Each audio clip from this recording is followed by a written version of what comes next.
on the Lions call up. Business to attend to first, but must be very exciting to look forward to in the summer. Yeah, thank you very much. Yeah, obviously it's a massive privilege to have been selected for the Lions, and like you said, there's a few bits we need to get right before that trip. Yeah. That starting this weekend. Listen, it's good. I like that you put up. You more so than most avoid the cliches, and if you can do so, that would be great. Just the importance of Leinster this year as opposed to the other years, getting over the line, getting some silverware, because I'm conscious you were asked the same question for the last 3 seasons, and when it came to the URC, you probably just couldn't get the job done for whatever reason. Yeah, well, we've won the Irish Shield a few years in a row. If people are counting that, it's like City winning or was it the Community Shield or something like that. So no, there's definitely a big trophy that we need to win. We need to do ourselves justice and put ourselves in the right position. Being at the top of the table, heading into these knockout games, and Scarlets obviously an exciting Welsh side who are probably one of the informed teams. They've fought their way into eighth spot.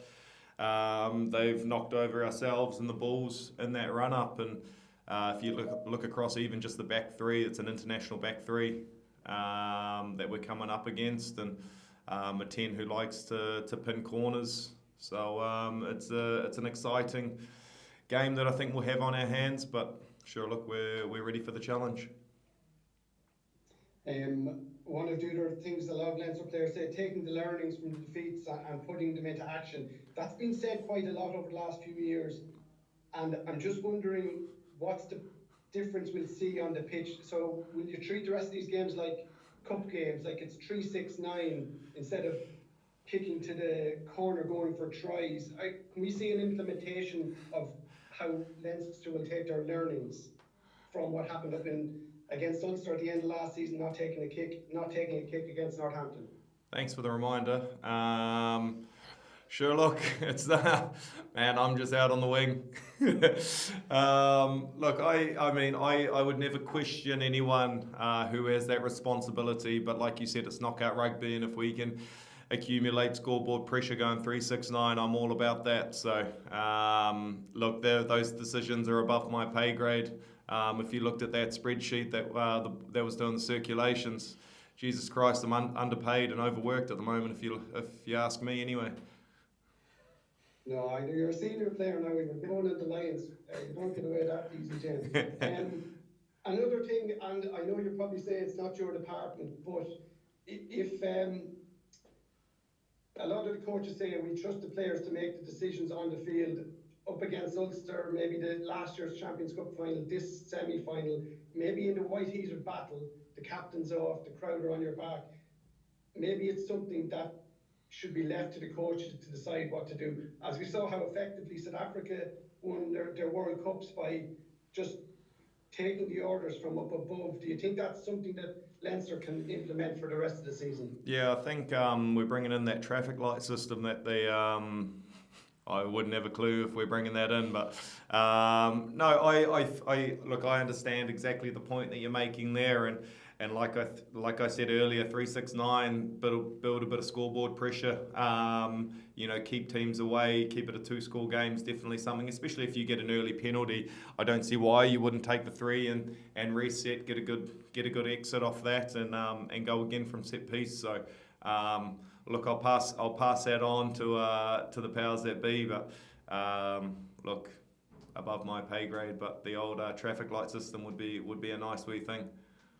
Very good. And just finally for me, the Scarlets this weekend, you have a recent warning about what they're all about, and is it? Do you think you just revert back to what Leinster are good at, focus on your one game, because you'll have a lot of new personnel, I'm presuming, for this game? Or where do you see their biggest threats? I think I touched on it earlier. They've got literally an international back three. I know you could say that they're young and which is highly exciting. They literally put us in exit cycles. The last time we played against them, they were pinning corners. They've got right and left footers.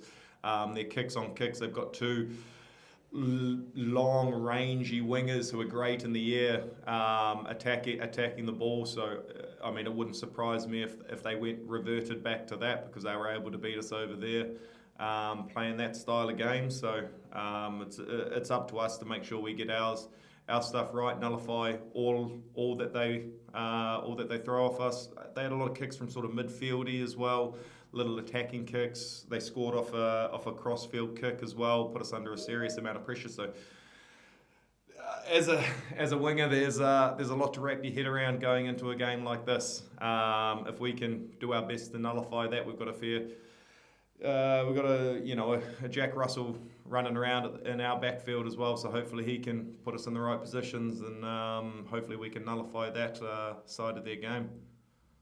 Very good. Is the Saints lost out of the system? Leo said before the Glasgow match, it's still somewhere there. As a player, is it out of your system? Sorry, the Northampton match. The loss to Saints, Leo said before the Glasgow match, it's still somewhere there. Oh, it's How do you always, feel about it as a player? yeah, Northampton's there, La Rochelle's there, Toulouse is there. It's all still sitting there bubbling away. Don't you worry. That's thanks. Cheers for the reminder again. Yeah. Thanks for your time, James. Thanks.